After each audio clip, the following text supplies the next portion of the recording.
all of the systems built by man will soon fall, because they're built on systems of control, dominion over, and not loving. And we're moving into a state where the only thing that exists is love at its purest state experienced here. So all of these systems will have no choice but to fall and be seen. That's what everybody is experiencing now. That's what everybody's seeing for that final thing. All of the systems built. I've been writing about this, but when I saw Darius, his name is Darius J. Wright. I like what he's saying.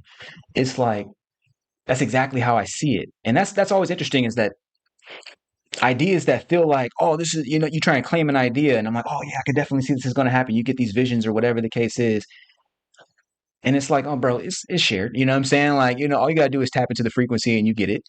But when I saw dude, I was like, okay, he's vibing on the same deal. He understands that the entire world will be deconstructed and rebuilt. Everything that we do. Remember the three institutions that are necessary in order to control people's minds.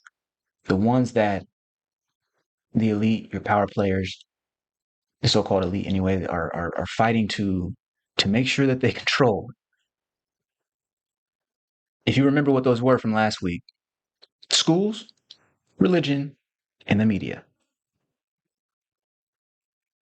When we engage in something like the Breakthrough Live, and when we decide that we want to live our lives from this higher position, we don't want to just do what somebody else told us to do just so we can make a check so that one day we can retire, so that one day we can die. You dig what I'm saying? We're interested in actually being more and loving more, seeing more, growing more, and frankly, doing all of the things that we chose to do before we took birth, before we decided to be born here.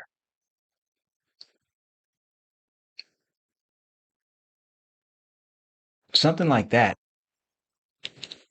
is going to require a departure away from outcome-based thinking. We're going to have to move away from just trying to do stuff to get stuff. That's the biggest thing, is letting go of that doing stuff to get stuff. The world will naturally fall into a higher frequency or rise to a higher frequency when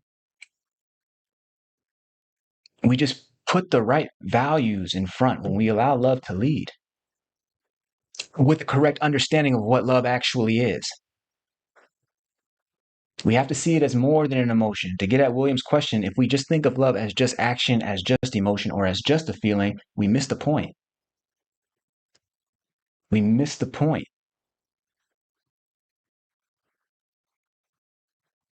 Because again, that would be us trying to turn love into an outcome, something that we can judge on an itemized checklist of whether or not an action meets the criteria of love. This is insane.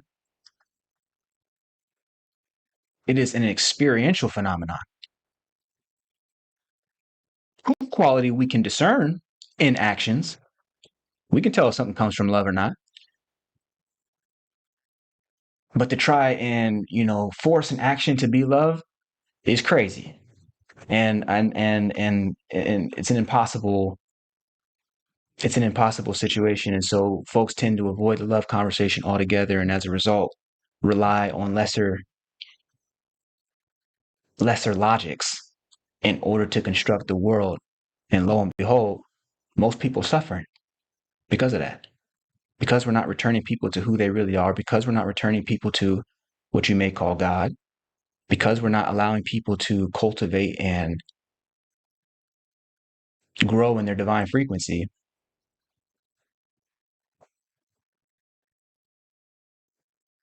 You've got a world built on fear, on people looking to control others so that they can protect their position, so that they can protect their resources.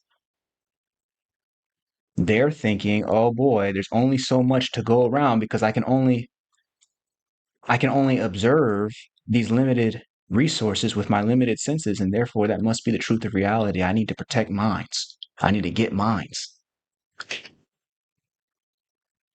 that person is being led by fear and outcome-based thinking. And then the real pollutant happens when we start training children to do the same thing. So I liked what Darius was saying, that once people understand what this is, moving from outcome-based thinking to love-based thinking, which is to say frequency-based thinking, yeah, the systems built by fear will fall.